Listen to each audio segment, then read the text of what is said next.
Go. Okay. This is Helen Menzies. Helen is a writer and a writing tutor and started her career as a sports journalist.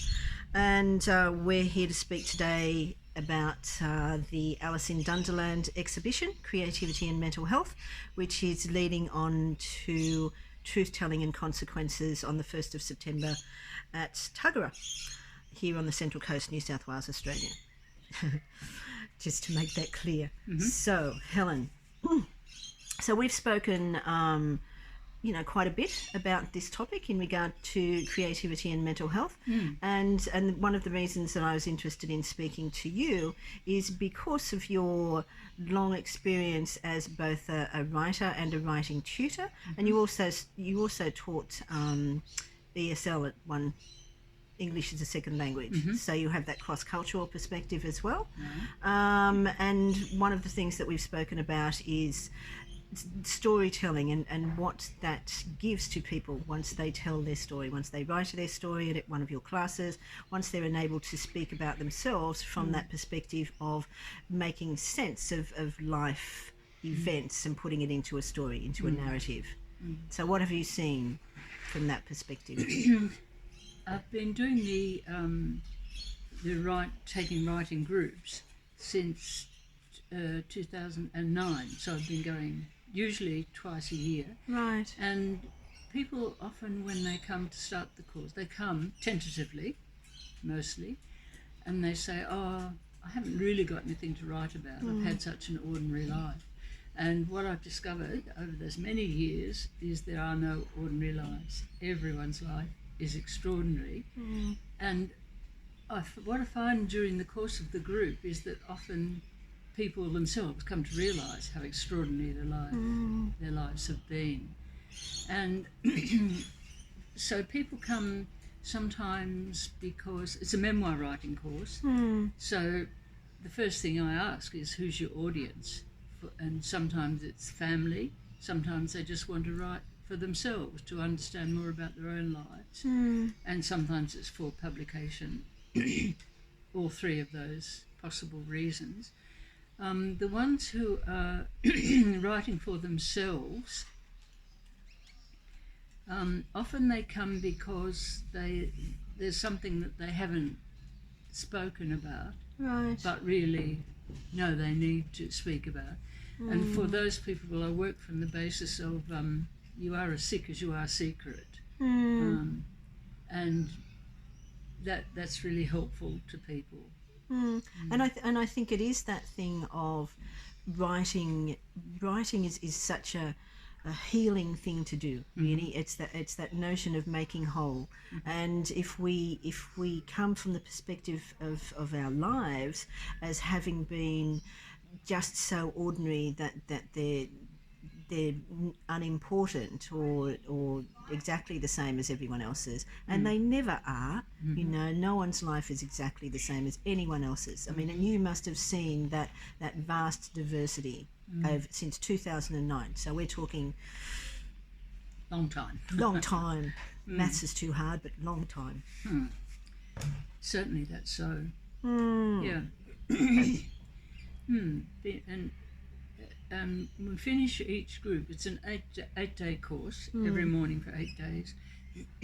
And it finishes with a readings morning where people choose a couple of the pieces they've written during the week to read out to an audience, which is family and friends and local people who come to hear good stories. And that validates it, I think. That gets it into the public, their private lives into the public domain. And I've seen how satisfying people find that. And it is that thing, I think, of satisfaction, but it's also that thing of making connections. I mean, I was part of one of your writing groups and have come along to a few of your reading days, reading mornings, and what I inevitably see is connections being made, and especially when it comes from that perspective of opening up our secrets to the world. They're never as dark or awful or as shameful as we imagine inside our own head. Yes, and one part of the course is that it's done with an understanding of one of the rules is complete confidentiality. So because we live in a village, people know each other.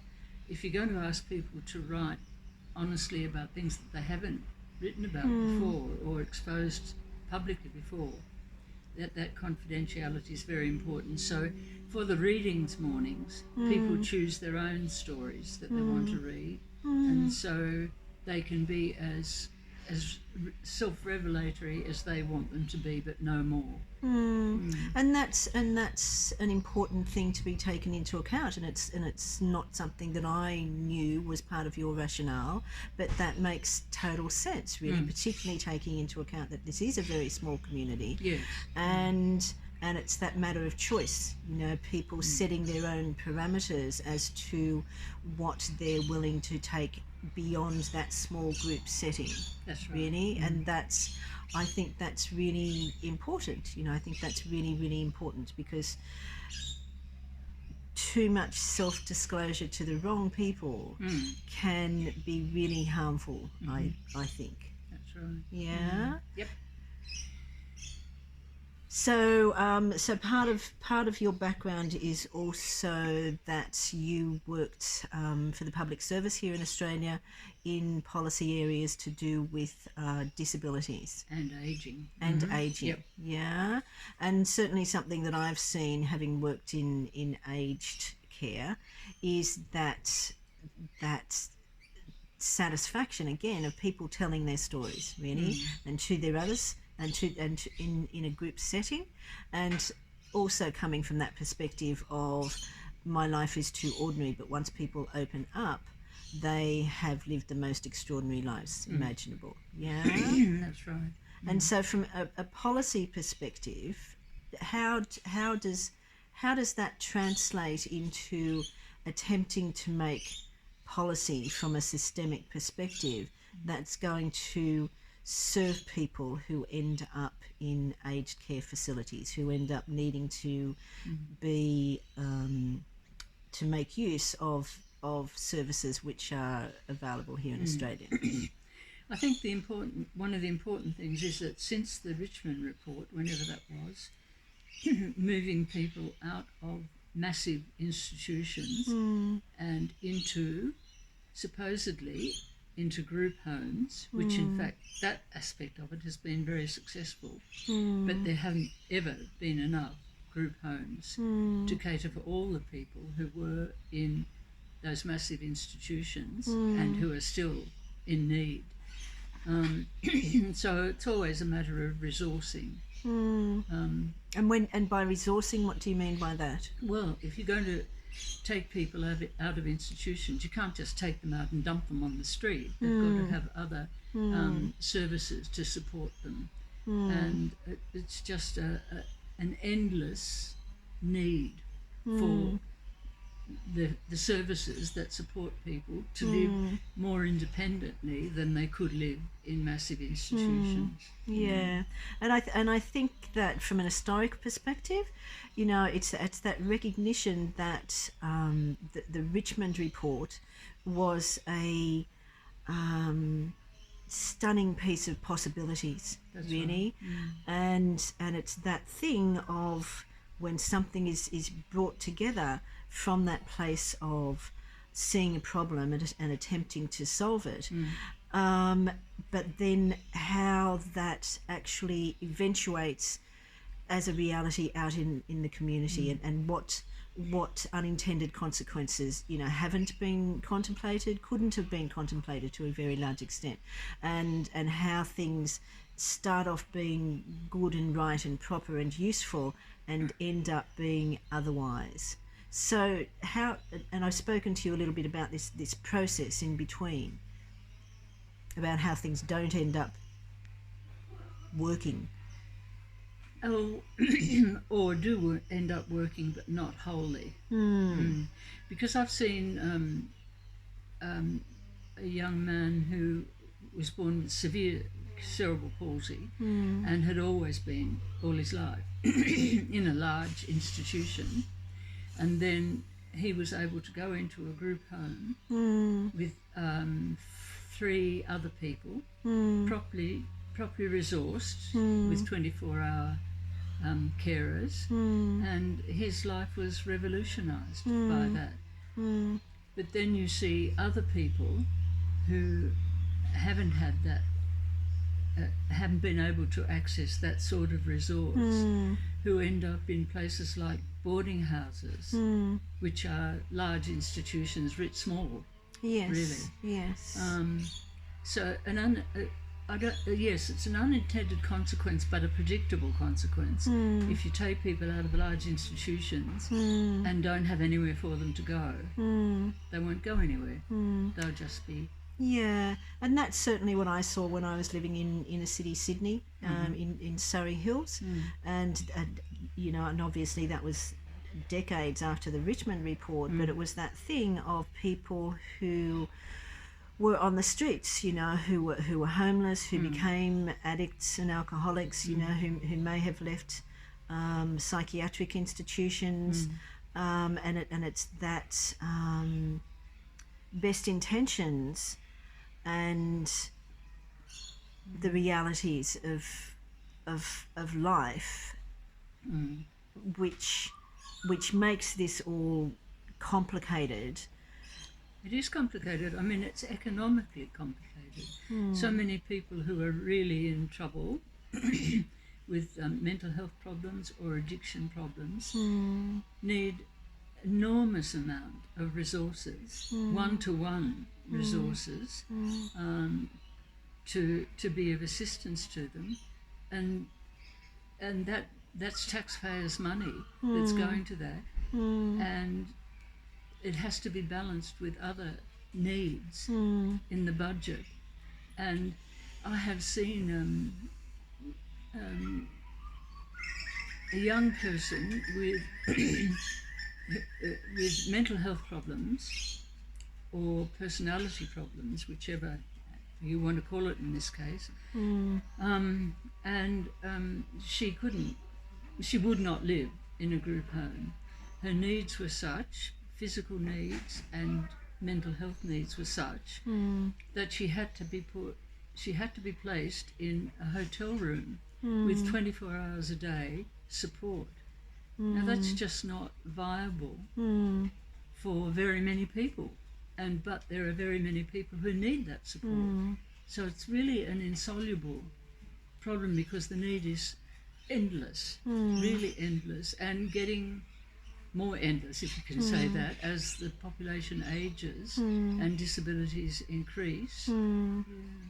And I get that, and I think it's really important to have that perspective, to open the eyes of someone such as myself, you know, who's very critical of the system, really, because I've seen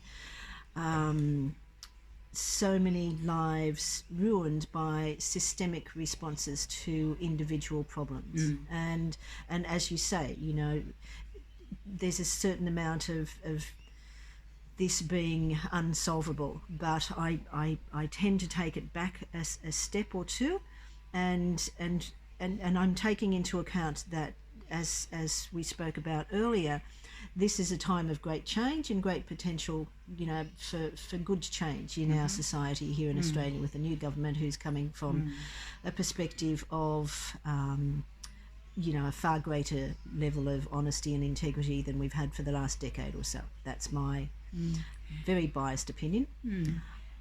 Yes, change has only ever happened throughout history for economic reasons, and the economy is such that the debt, because of COVID, and the supports that were needed to keep businesses and individuals through COVID, and the health system, all governments are such massively in debt. There's just not, the decisions have to be made about where where money will go. Will you go and support the people in Lismore, who've been flooded out? Do you pay, these are the sort of problems that government has. Do you give them money to rebuild where they were, knowing that in a couple of years they're probably going to be flooded out again? Or do you buy them out and move them and pay them to set up somewhere else on what sort of land. That land has to be bought and the houses have to be paid for. And these are people who can't afford to do that. So government money goes into that and it has a higher priority. I imagine, I haven't been in the policy area for quite a long time. And when I was in the policy area, it was a time of when there was money around and the amount of money that was given to disability services just doubled every year, and still the need wasn't met. So and now the situation is different. There's so many different calls on the amount of money that's available, and it is an economic decision. And whether or not, I mean, the government could certainly increase taxes enormously in order to build more group homes or give more one-to-one support to people who need one-to-one support. But a taxpayer is going to put up with that.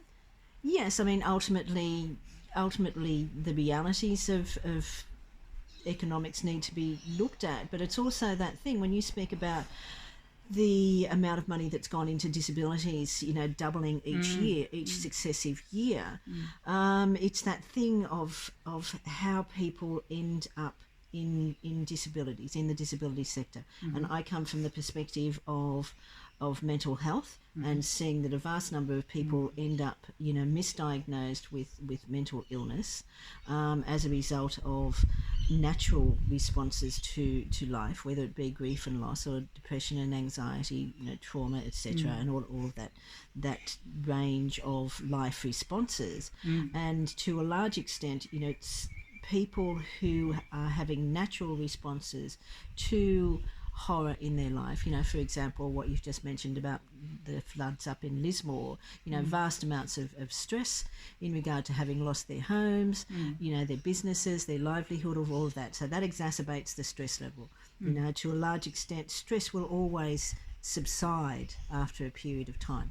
But if people go to a doctor or a psychologist or a psychiatrist at the height of their stress, at the very height of their stress, and are given diagnoses and medications that are based upon the belief that mental health, mental illness is biochemistry related, you know, biochemical imbalance, which has been, you know, disproved very solidly in current research for quite some time now. But if most people are still working within the mental health and health system are still coming from that perspective, then people who are going through something, that going through process will be halted, you know, via medications, etc. There will be no learning coming from it apart from taking medications. In many cases, there are adverse impacts to the medications, and that feeds into the disability sector. So what I'm talking about here is particularly taking into account that we have a new government, and a lot of this is to do with decisions that are going to be made now in regard to policy. Where money's spent and priorities and all of those real world things that we're dealing with internationally, really, whether it be our floods and bushfires, it's all climate change related, and it's all stress related, you know, on a simplistic level. So if we know that they are factors and are still coming at these problems from a purely rational perspective of that doesn't take into account that we haven't learnt from history to a certain extent. Yeah, we can learn from what went wrong with the Richmond report and make better decisions this time around, or we can keep repeating that same pattern of throwing money at areas, and yes, it's a difficult decision, obviously, but throwing money at areas where the money can be spent more from the prevention, more from the education perspective, and that's a big picture response as opposed to a crisis response. Yes. Yes, they're two different things, aren't there? There's money that can go into prevention areas, but that doesn't take away the volume of the crisis. Correct. Absolutely, absolutely, and all I'm attempting to do with these conversations is come at this from a competence perspective, someone such as yourself with the history that you have, with the life that you have, with all of the different strengths that you have in your life, and with all of the wisdom that you've accumulated over your years, regardless of the fact that you're not working in that area anymore.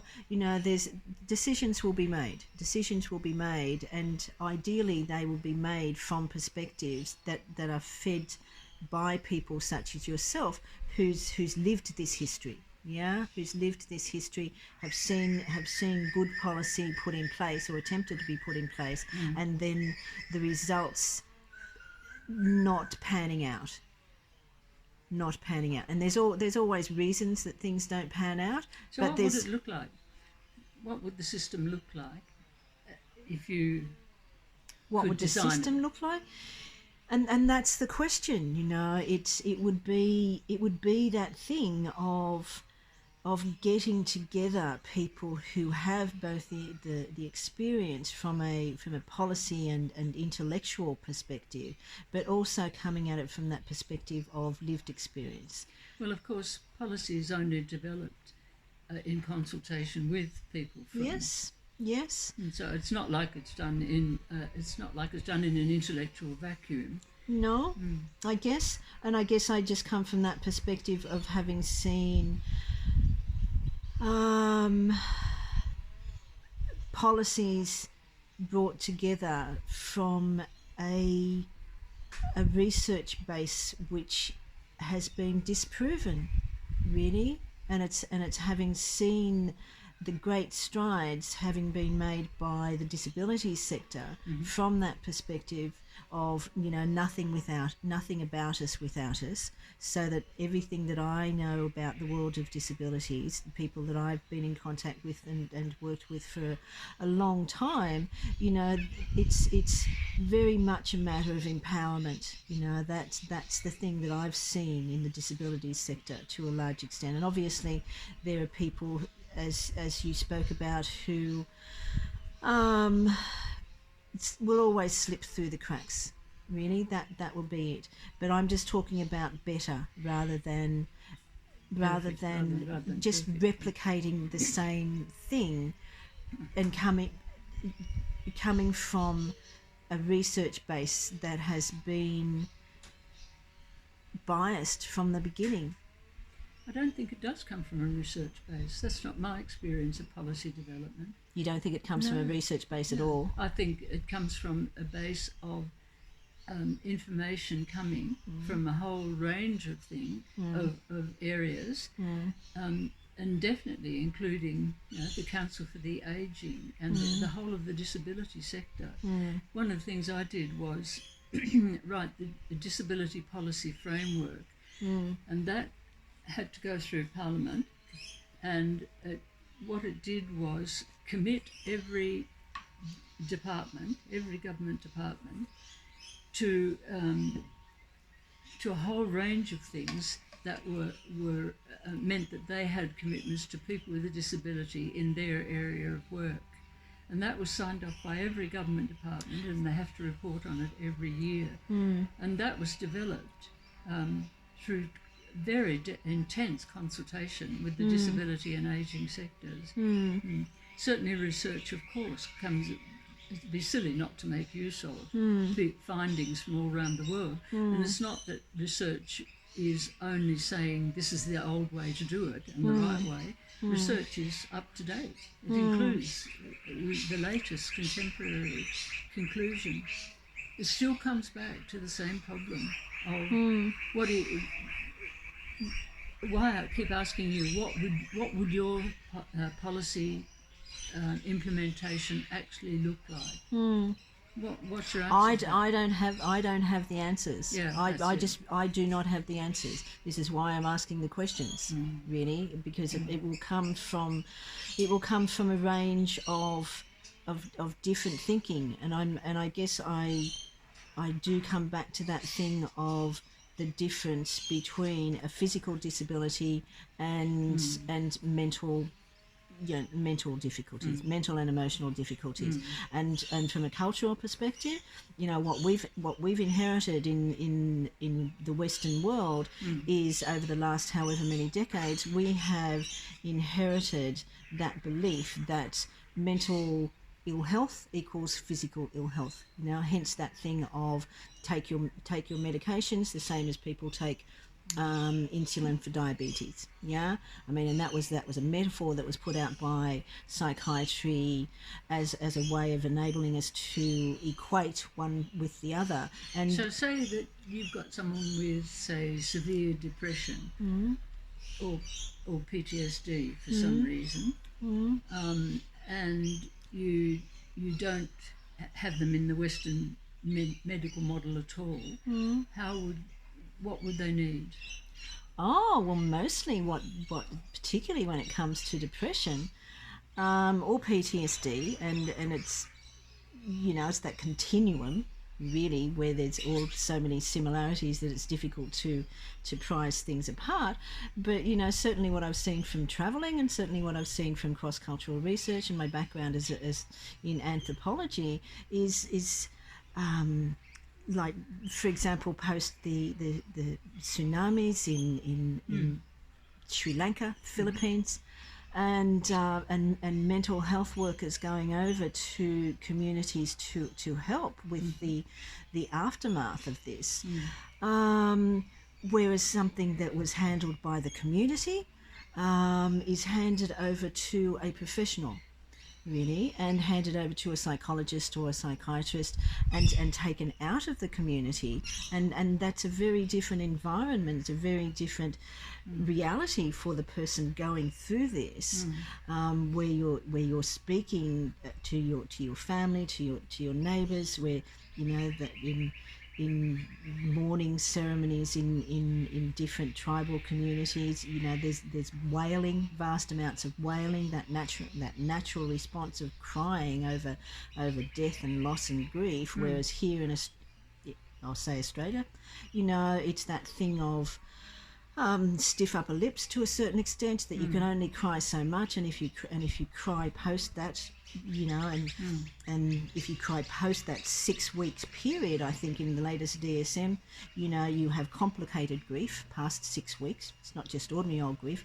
you have complicated grief, and then you're medicated, which is going to suppress all of the emotions, the crying and all the rest of it, and it's just not allowed to move. It's not allowed to move through you. The emotions aren't allowed to move through you. The whole process is that thing of separating you from the people who love you most, because you become a patient or a client of a psychologist or a psychiatrist. Or So what's the alternative? Connection, community. What does it look like, though? What does it look like? How does anyone make that work? How does the government make that work?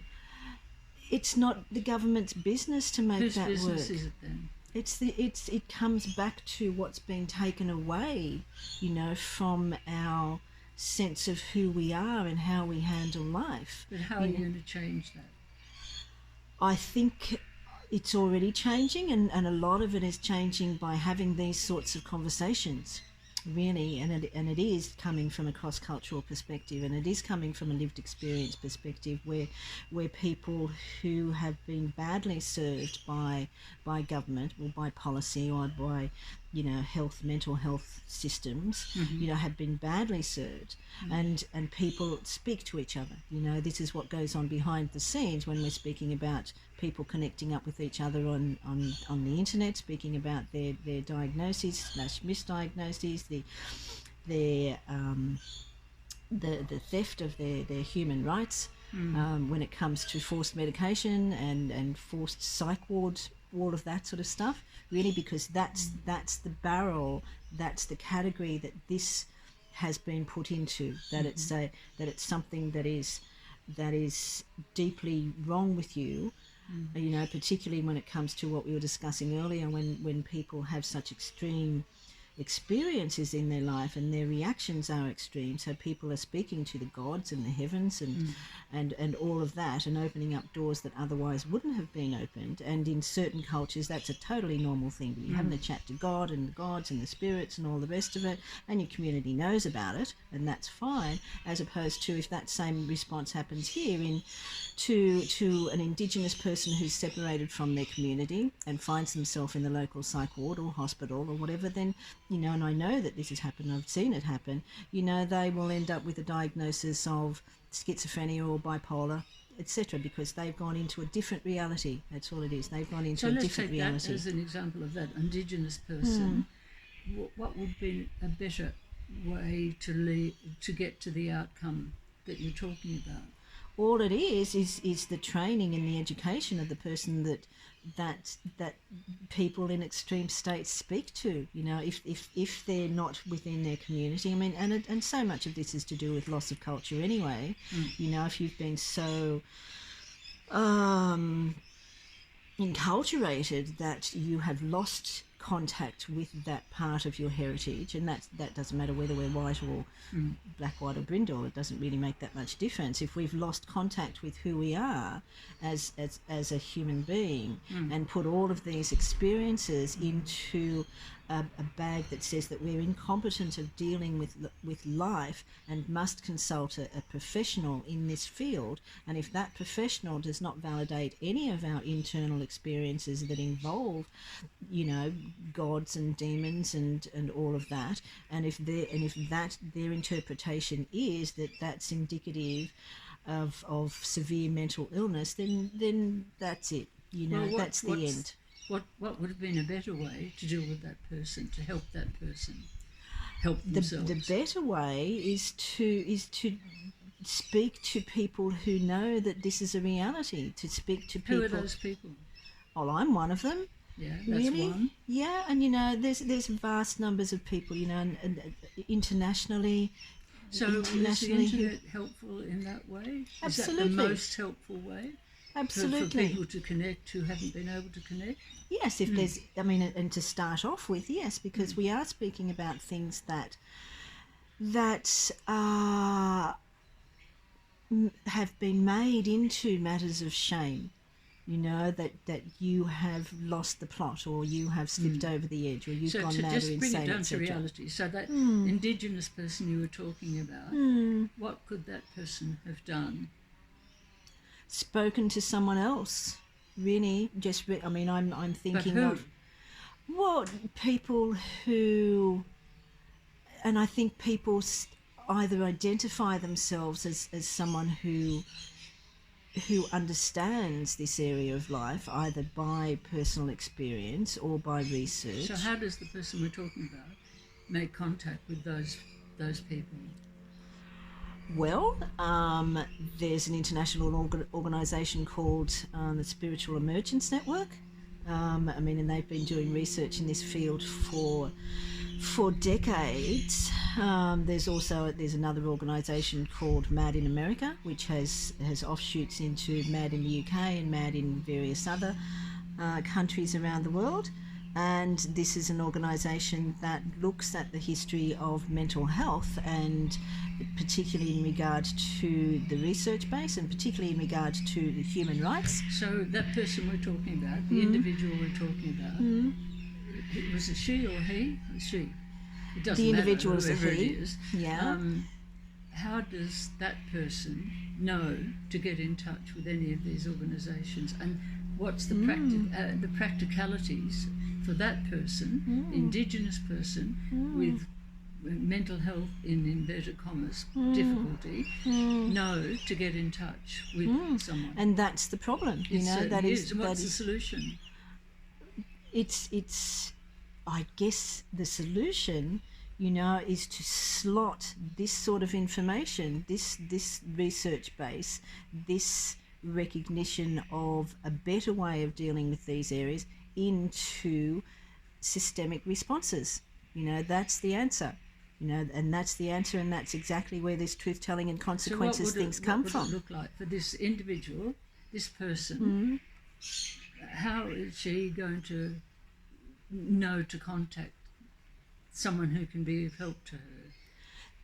As it has to be, it has to be as part of the systemic response, as opposed to certainly what I've seen personally and internationally, when you come from a different perspective to the diagnose and medicate side of life, not, and this is not a black or white issue. This is a complex issue, but certainly what I've seen is if you come from a questioning perspective, if you come from a different perspective, then you're silenced.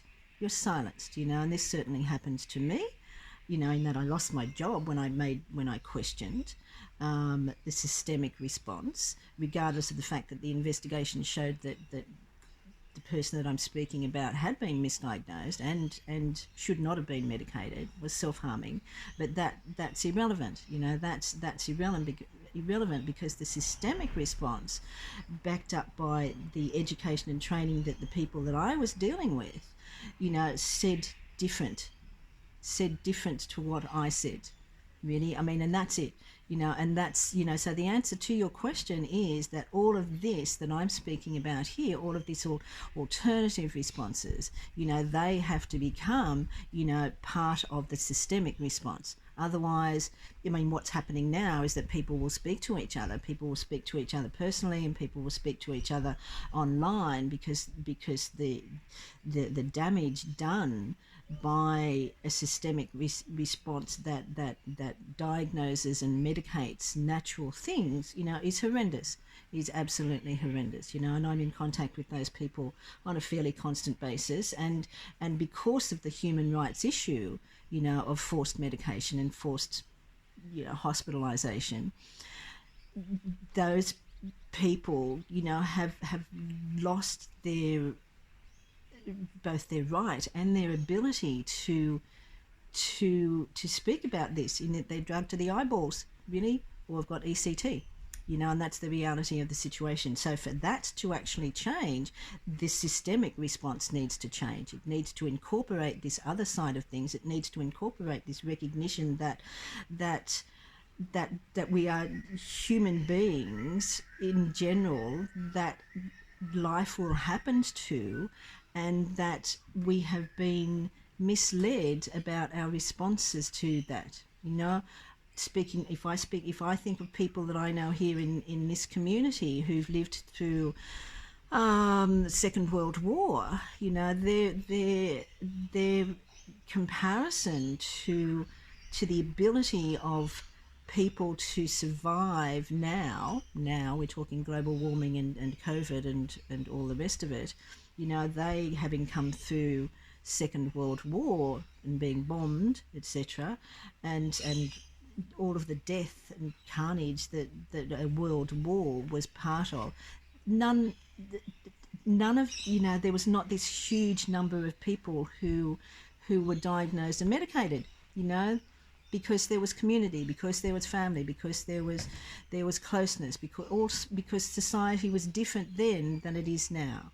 Really, and so it's part of it's that chicken and egg thing, in that society is different now because there are different people in charge who think differently and believe differently and tell us differently, and we believe differently, as opposed to, there's none of us here that are as badly impacted as having just come through the Blitz in London. Really, but there will be a hell of a lot of people, kids included, who will end up with a diagnosis and they'll be medicated. And people will say, well, that's a natural thing. And it's not a natural thing. So that's the answer to the question, that the systemic response needs to be different. The systemic response needs to be looking at the reality of what I'm saying, as opposed to me being silenced, or people who speak out as I do being silenced, because that's not going to bring in a different response. It's going to bring in the same response as last time round. And it can be better. It can be a better response, that's all.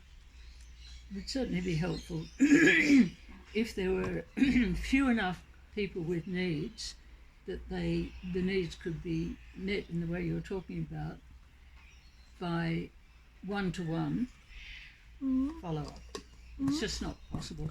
I mean, when you're developing policy system, when you're developing policy for Aboriginal people, for Indigenous people with physical or mental health problems, the work is done in conjunction with the Aboriginal Health Services. So, the ideas are coming from them, and then government accepts that and puts in practice what it can. I guess I guess that's the reality. The reality, and I guess my response is that the reality needs to be different because the reality isn't good enough. I agree, the reality isn't good enough, but it is the reality. Yeah, but so all I'm talking about is if we're going to create a better response this time round, these conversations need to actually happen, rather than and listened to. There's no But point. you're assuming that these conversations don't happen at policy making level, and of course they do. But there are restrictions placed on the amount of resources that are available. I get the reality of the situation. I get the practicalities. I just figure that that at the moment we have an opportunity to do better. That's all. We have an opportunity to do better than last time round, because it is possible to learn from history, and it is possible to identify where things have gone wrong that shouldn't have gone wrong. It's better to use the past as ground for improvement rather than just replicating. Absolutely agree. All I'm saying is, what would it look like?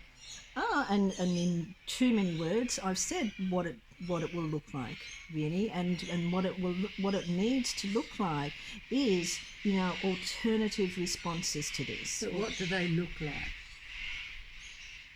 What do they look like? For that Indigenous woman you were talking about,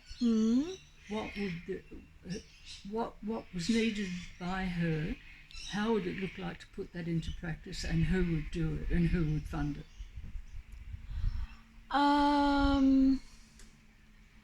In my mind, all that is required in this is that there is a different education that many of the people who are working in this field require, and it's a much broader education. It's a cross-cultural education.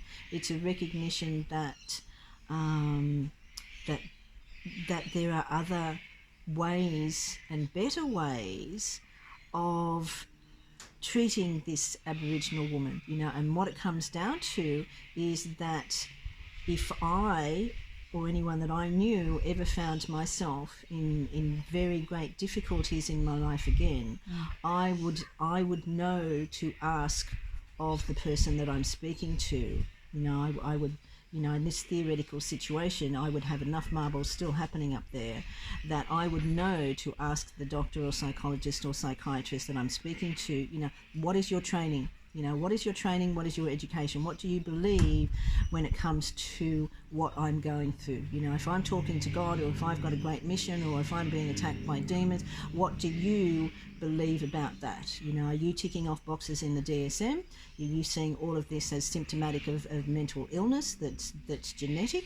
Or are you looking at it from a cross-cultural perspective, and it may well be a spiritual crisis, a spiritual awakening, something which is understood by many people in the world now, and if you, as the person who's speaking to me and interviewing me, if this is not part of your training and your education and your basis of belief, then I need to speak to someone else. For the sake of my life, I need to speak to someone else. I need to get a second opinion. That's what it looks like. So the Indigenous woman we're talking about, would she have the capacity, the educational background, the intelligence, the presence of mind, given her situation, to ask those questions and act on the answers?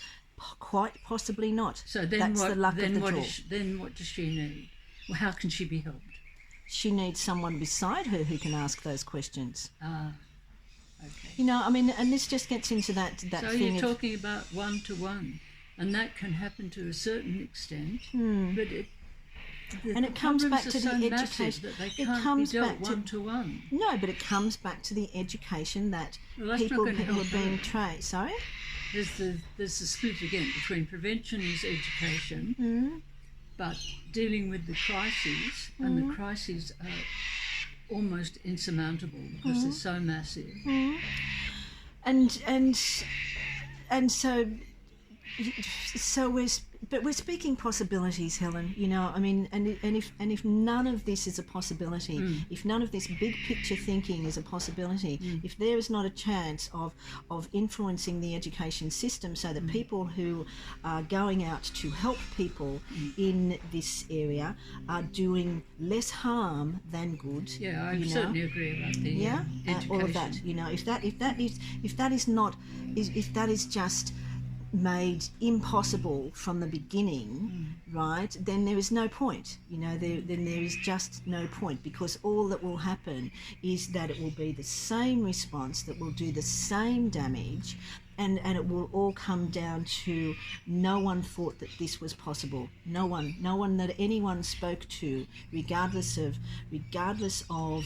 you know, the very great differences in a person's life who knows what I know, you know, as opposed to this Aboriginal woman, you know, I mean, and it's, yes, you know, it's a lot to do with luck, you know, it's wholly to do with luck, in that, you know, I'm educated, you know, and that but also, you know, I know other people who are equally as educated, you know, who've gone through the same experiences, you know, and it's not so much my luck, it's the luck of who it is that I'm speaking to, what they believe to be true. And that's when it comes down to, you know, your training, your education, what you believe to be true needs to encompass this reality. If it doesn't, you'll continue to do exactly the same damage that has been done, you know, time and time and time again, you know, and none of this world situation is getting better, really. I mean, you know, so it has to be brought down to the individual. You know, it has to be brought down to, you know, you as a doctor, as a psychologist, as a psychiatrist, as someone who's here to help me. You have to know different stuff. You have to be educated by people who know what they're talking about and have the experience and just living their life, you know, differently, because they didn't speak to the wrong person at the worst moment in their life. And if all of that just becomes an impossibility right from the beginning, then yes, you know, too bad. So the focus should be on the education of people who are Correct. going into these fields. Correct. It shouldn't be on the people who need crisis management now. No, it's not an either-or situation. If we bring this down to an either-or situation, then it's just pointless to have this conversation, you know, or any other conversation, really. If it's only either-or, you know, you have. Well, I quite agree with you with the prevention, the education, better education, of course, is always desirable. And yes, I can see how that. Put the prevention to one side, because we agree on that. The difficulty is dealing with the situation as it is now. I don't mean the education situation. Yes, absolutely. Absolutely, and I'm absolutely, and no one is no one with, you know, two brain cells happening is going to say that this is easy, you know. So what's the alternative now? To someone goes to a GP with suicidal thoughts. What should the GP do? First, the GP should see what medications this person is on, to see if there's any drug interactions involved, which quite often is the case. And proceed from there. You know, it's just a matter of having a decent conversation. I mean, there aren't too many people wandering the planet who have not had suicidal thoughts. Really, it's not that big a deal. You know, people act upon them and all the rest of it. But you know, if I have a conversation with you as a psychologist or a psychiatrist, and I confess to you that I have suicidal thoughts, and if you as a practitioner are just going suicidal thoughts equals, you know, need for more medication, as opposed to identifying what medication I might already be on. I mean, and this is a real world situation, very much so. then still it comes back to the education. Still it comes back to, if this is only a 5-minute conversation between me and a GP, and if his or her only response to me being suicidal is to think that can be medicated away, then that's just compounding the problem, as opposed to if I'm feeling suicidal, and if I have a chat to Ricky the dog about it, or to a friend, or to whatever, and talk my way through that, why are you feeling suicidal? Is obviously something happening in your life, as opposed to it being seen as purely a... So what should the GP do when someone comes in that situation? Apart from checking the medications first off, have a conversation, have a chat. In the 15-minute appointment that and this just goes round and round and round in circles, really. Well, it does. It does. Because, what I keep trying to get you to do is say, in the real world, for real individuals, what's a better way to go than...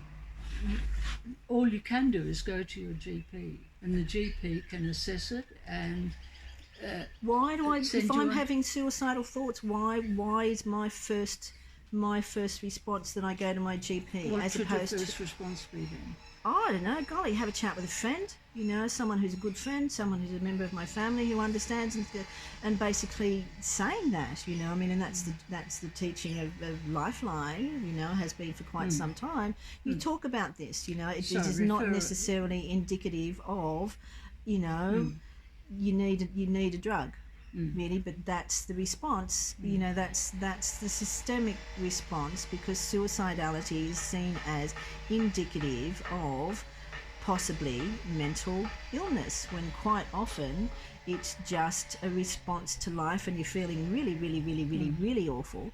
And yes, there's a safety aspect to be taken into account, of course, of course, but it's still just that thing of, I can't be unusual in that the vast majority of people that I've met in my whole entire life, yes, there's been a period when I felt damn suicidal, So many people are so isolated, they don't have the cultural group or the family group or the friendship group. Absolutely. So they do end up either going to a GP who gives them, who prescribes a drug to deal with the immediate depression, and referrals to Lifeline and the Black Dog Institute. Absolutely. Absolutely. But this comes back to, to knowing that the problems in our world are, social, and to do with isolation, and to do with people cutting off, and that the answer to that obviously is connecting, or and there are people who've lost that capacity for sure, and people who've lost trust in themselves and in the rest of humanity, but that's that comes back to, that's life, really. That is life, and a large part of what is wrong with our world is the fact that we have been governed by people who have, and people and policies made by people who really do not give a flying fuck about me as an individual, or you, or anyone else. That the bottom line is to do with, it's the bottom line is the bottom line. Really, the bottom line is the bottom line, and it is all economic, and it is all to do with that side of life, as opposed to the consequences of that type of thinking. If all decisions are being made, or if the major decisions are being made from that place where it's just the bottom line, and the solution to conflict is war, and the solution to poverty is, golly, I don't know really, but there are solutions. There are solutions. And a lot of the social ills that we face in our world, have been brought about by decisions made by people who truly do not care. you know, who do not care about the impact upon, you know, the person down the bottom of the line, you know, do not care, irrelevant, you know, and that's, you know, that's the knock-on effect, that's the flow-on effect, really, and if our world is governed by those people who do not care, about the reef or mining, or, you know, who do not care about impacts, then, you know, it's very tricky to trust. So, all right, okay. So We have better people. So the answer is to have better people. You know, to have better people in power. so That's one answer. That's one answer. It's you know, and we have those comparisons. We have those. You know, we've seen what we've seen. You know, we've seen Donald Trump. We've seen Scott Morrison. We've seen behind the scenes. You know, we've known. So have you what's seen gone on. anywhere where it works? The sort of thing you're talking about, where that works, where that's in practice, and Yes, it's a bottom-up absolutely. approach rather than a top-down. Absolutely. Where? Norway, you know, there's different responses that have been in you know, when it comes to the mental health system, when it comes to diagnoses and medications, where it comes to, you know, rates of schizophrenia being brought down to almost nil. So Yeah. where? Oh, sorry. So tell me where were you saying? Norway, there's a project, there's a system called the Open Dialogue paradigm, which was started by a psychiatrist, and it's just that thing of community. That's all it is. It's involving the person. It's involving the family. It's informing them of everyone else's decision. It's bringing in people who are working with. You know, it's not that top-down approach. You know, it's just looking at a situation that was untenable. You know, and obviously not working, and people doing something different. You know, I mean, and there are, you know, and that's research. You know, that's the difference in the research. Really, I mean, and this was the research that I attempted to introduce into both my training and into people that organisations that I've worked with, and because that doesn't fit the mould of what's acceptable, you know, you're silenced. I mean, and I know that I'm not alone in this, really. I mean, and that's... So you're saying that in Norway, society-wide, it works, does it? I'm The bottom-up speaking... approach. No, I'm speaking specifically about the open dialogue. Oh, so that doesn't... That's a one. That is sort of project, that is a response which is now international. You know, that is a response to diagnoses of schizophrenia. Okay. So no drugs used for schizophrenia. There's, you know, drugs have their place. You know, Yeah, drugs. exactly so. Yeah, I mean, and people always get very, you know, righteous about this. You know, I don't know. No one who has been through anything like this, you know, disputes the the efficacy of drugs. You know, and in crisis situations, yes, please, thank you very much, give me some drugs. You know, but that's it. You know, but what actually happens is that people are kept on these drugs for the rest of their lives in many cases, and never come off them, and then you have the long-term impacts of drugs, you know, and they never regain their life, they never regain their sense of self. Okay, so in the Norway thing, the what's it called, open dialogue. Yep. So the immediate crisis, just to get you through Is sometimes medicated. and after that, what? After How that, is it actually working in the open dialogue project? People are living in the community. You know, there might be a short stint of hospitalisation, but basically the whole thing is based upon a community response. And so that community might consist of spending time on a farm, you know, where the farmers and the, you know, other farm hands understand what's happening, and you know, and will involve your family. And will involve workers, psychologists, psychiatrists, whatever. You know, there will be obviously people who will be looking at your responses to medications. You know, it's just a sane and healthy response to something that is working on a nationwide systemic level, really, and it's obviously not impossible.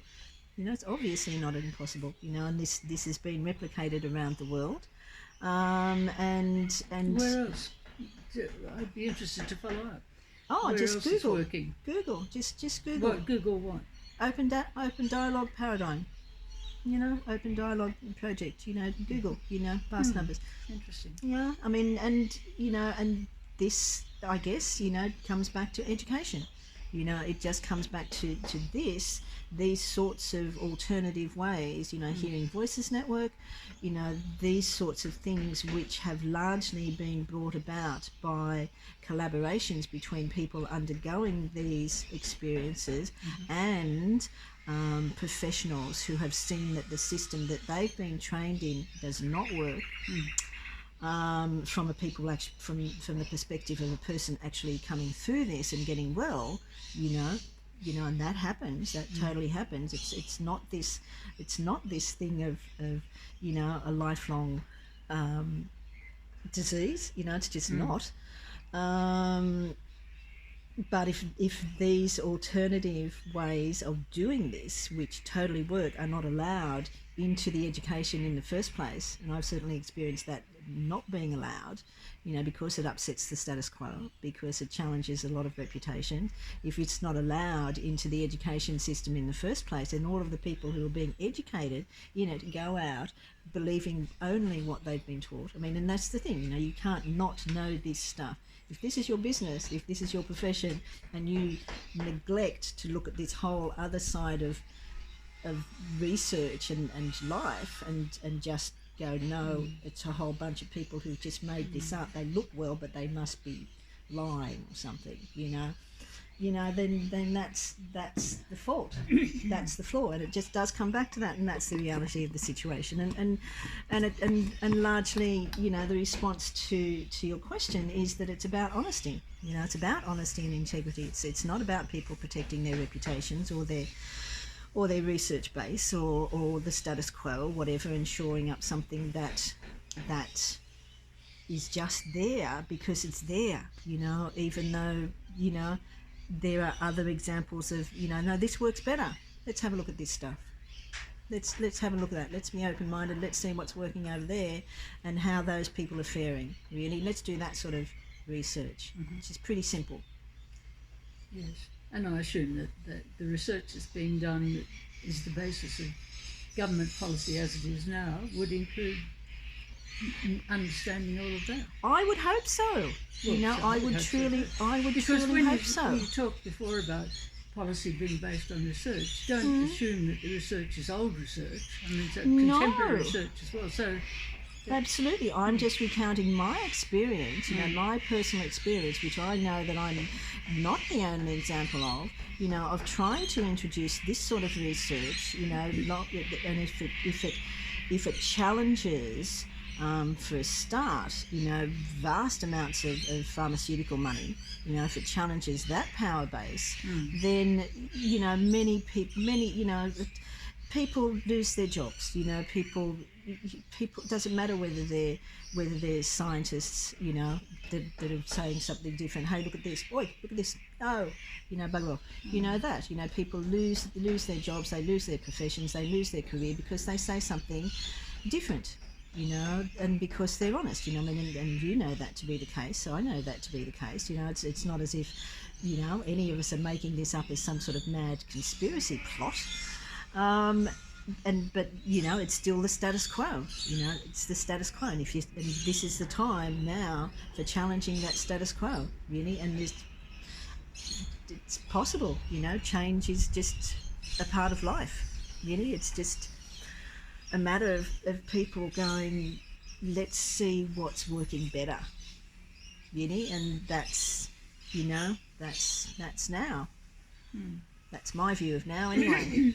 Well, from my experience as a policymaker, what you do is you do follow up research from around the world and looking at what's working, and then you see, okay, now what's working are we able to, in a practical economic sense, we able to apply, and how can we make it work?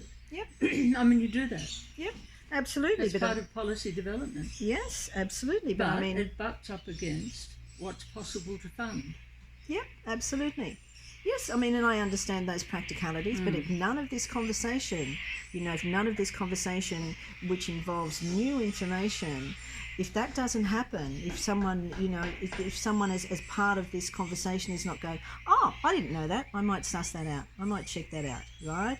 If that doesn't happen, then nothing will change. It does happen. It does happen. I mean, people Good. follow up research and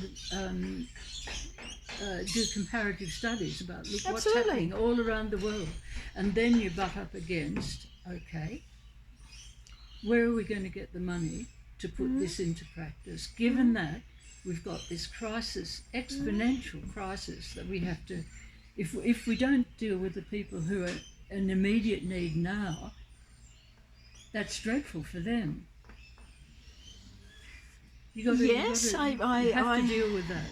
Yes, I mean, and again, it's not an either or situation. Well, it is really. Either you deal with these people who have current needs, and you know what you would like to implement, if you had the funding to implement that, as well as dealing with the people with current needs.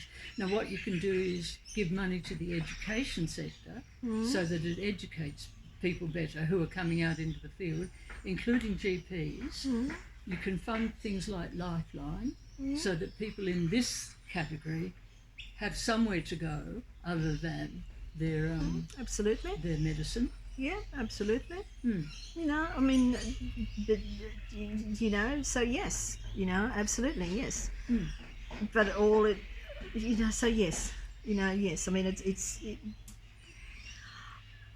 I just, and a lot of this, I guess, it just comes down to that thing of, I know that that one of my major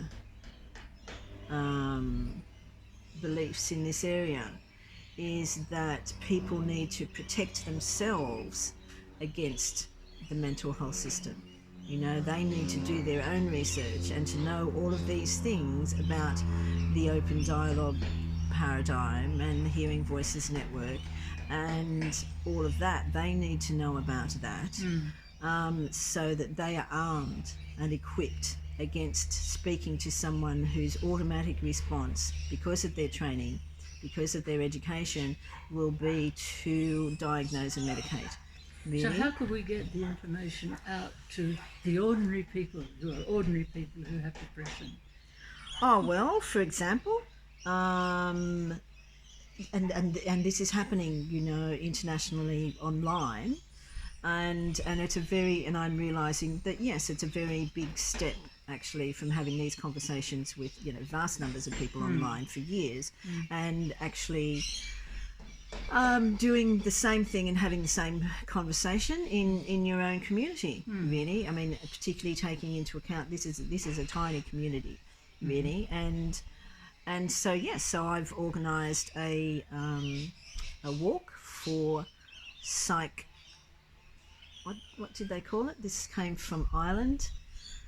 A family of a man who had gone along to his doctor for sleep problems and was given whichever medication it was and was dead within 6 weeks, really. And this is not an uncommon, I What guess. Did he die of? Oh, adverse impacts from the medications, really. Suicidal thoughts. He didn't commit suicide. His heart stopped. But all of the adverse impacts that people who know this side of life know to be a reality, not something that you just make up in your head. And so his family have got together over the last however many years and organised this walk for psych harm awareness. That's what they called it, psych. And so I've organised one for the 27th of next month. I think it's 27th or the 24th, starting here at Waggy Wharf, going down to Kilcare Kiosk, and might be just me and Ricky, but people who I've spoken to about this, who I know locally, they don't want to go public. they because it's a small community, and because what's happened in their family is a matter of shame, but no one's going to talk about it. None of the parents are going to be talking about it because they're ashamed, as opposed to, you have to talk about this because you have information about how to handle this that is not going to be given to you by your local GP. So you've got to talk to each other about this stuff. You've got to talk to each other about the things that have worked for you, what's happened when, your child has been force drugged or, force hospitalised, etc., etc. Have those conversations. Who can you trust? What people in the community who work in this area can you actually trust to know this stuff, as opposed to the ones who will just, golly, take away your human rights as soon as look at you. Really? So that's one way. That's one way. But I recognise that it's far easier to do this stuff online and be invisible and speak to people all over the world than actually go down to Waggy Wharf and have this conversation, especially for people, who are much unluckier than I have been in my life, who have ended up in the mental health system, with their diagnoses and with their medications. So the other side of this is that, if you're drugged to the gills, and zombied out, courtesy of the medications, you're not going to be having much of this as a chat thing, because you're incapable of, you're incapable. So, etc. All of the above. Etc. All right. Now, what did you want to talk to me about? Stop it. No, I don't know whether we've said what we said. Oh, that was it? Yeah. Okay. Unless you've got any, because, and that's it. So we've if we did that full circle thing of coming back to the beginning, which is a storytelling motif in itself, and that thing of the hero's journey, Joseph Campbell, that archetype, that the hero returns to the place, from whence he or she started, but he's different, and it's that thing of transformation, and it's that thing of knowing this way of life, that I know and believe in and practice, and that in general people who are involved in the arts in any way, shape or form, learn. It's not necessarily part of the education system on a conscious level, unless you veer off into the world of anthropology as I did, all of those areas, but it's that thing of you don't get to tell your real story, and live your real life if you have had your story taken away from you and changed to such a great extent then that, all that you have as a remnant is a story of having spoken to the wrong person at your most vulnerable point in your life, and having been given a diagnosis and medication, quite often for the rest of your days. Really, and that's a very, very different story. And that's largely what this is about, and it goes back to, in a very, very long roundabout way, which is way past 20 minutes, I'm sure. That thing of secrets. What was that thing that you say? Secrets. You're a secret, you are a secret. Yeah. And that's it. That because these matters are a deep, core, soul, spirit, mind, everything matters, and because they've been twisted to such an extent that speaking to your ancestors can be, seen as symptomatic of schizophrenia, and is, not just as a hypothetical, it is, and that happens. It just does come back to this thing of why people are silent on these issues, really, and you can't, some of the stories that I've heard come from groups that you've run have been about honesty, you know, and the importance of honesty in that not all family relationships are wondrous and bright and glorious and caring, you know, that they're tricky and can be horrendous. But, you know, that once that story is out, you know, you're a hell of a lot healthier for it being out. And the beautiful surprise quite often is that people will go, yep, you know, me too. You know, same. You know, I'm not, you know, It's so hard to do a bottom-up approach, isn't it, in a society that's organised top-down. So hard to fight that. absolutely. But I mean, this is where it starts. You know, it that's just right. starts with people having a chat, Yeah. and it also starts with, you know, having some trust and in people. And this is what this is about. You know, I want to take this sort of stuff to our new, you know, our new poobahs. Really, they might be people of conscience. You know, it is about it is about power. You know, it's about speaking truth to power. It's about people using power well. You know, that's all. And if they don't have this side of the equation, you know, if that's been, you know, edited out of life, you know, then they don't get to make that comparison that we were talking about. They just don't, because, you know, it's that secret, silent, sacred stuff or whatever that needs to be spoken about, and spoken about honestly, but people don't speak about it because they're ashamed. You know, all of that stuff. you Yeah. know. Round and round, isn't it? Yeah, and it has to stop somewhere, Helen. Have to break the cycle somewhere. Absolutely. Might as well be now. All right. right. Do you want to say a few final words, or is that enough? No, that's, All right, that's beautiful. fine. I think we've Oh, there you dealt go. with a few things.